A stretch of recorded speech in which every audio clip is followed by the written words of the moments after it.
সম্মানিত নগরবাসী, সম্মানিত এলাকাবাসী, আসসালামু আলাইকুম ওয়া রাহমাতুল্লাহি ওয়া বারাকাতুহু। আগামী 19 জুলাই শনিবার বেলা 2টায় ঐতিহাসিক সোহরাওয়ার্দী উদ্যানে 7 দফা দাবিতে বাংলাদেশ জামাত ইসলামের জাতীয় সমাবেশ। এই সমাবেশের সভাপতিত্ব করবেন গণমানুষের প্রিয় নেতা, মজলুম জননেতা, বাংলাদেশ জামাত ইসলামীর সম্মানিত আমির জনাব ডক্টর শফিকুর রহমান। বক্তব্য রাখবেন স্থানীয় ও জাতীয় নেতৃবৃন্দ।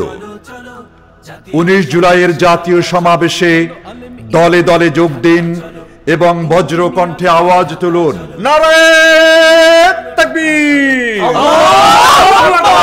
নারায়ে তাকবীর, আল্লাহু আকবার। বাংলাদেশ বাংলাদেশ জিন্দাবাদ জিন্দাবাদ জিন্দাবাদ জিন্দাবাদ, বাংলাদেশ বাংলাদেশ বাংলাদেশ জামাতে ইসলামী জিন্দাবাদ জিন্দাবাদ জিন্দাবাদ জিন্দাবাদ, বাংলাদেশ জামাত ইসলামী 19 জুলাইয়ের সমাবেশে যোগ দিন সফল করুন, যোগ দিন সফল করুন। 19 জুলাইয়ের সমাবেশে জাতীয় সমাবেশে যোগ দিন সফল করুন, যোগ দিন সফল করুন। জাতীয় সমাবেশে এই মুহূর্তে দরকার সংস্কার আর পিআর, সংস্কার পিআর। এই মুহূর্তে দরকার তরুণ প্রজন্মের প্রথম ভোট দাঁড়িপাল্লার পক্ষে হোক, দাঁড়িপাল্লার পক্ষে হোক। তরুণ প্রজন্মের প্রথম ভোট তরুণ প্রজন্মের প্রথম ভোট দাঁড়িপাল্লার পক্ষে হোক, দাঁড়িপাল্লার পক্ষে হোক। তরুণ প্রজন্মের প্রথম ভোট তোমার আমার মার্কা দাঁড়িপাল্লা মার্কা, দাঁড়িপাল্লা মার্কা।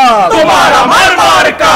দক্ষ লোকের পক্ষ নিন, দাঁড়িপাল্লায় ভোট দিন, দাঁড়িপাল্লায় ভোট দিন। দক্ষ লোকের পক্ষ নিন, সব দেখেছি বারবার, দাঁড়িপাল্লা এইবার, সব দেখেছি বারবার। দাঁড়িপাল্লা এইবার।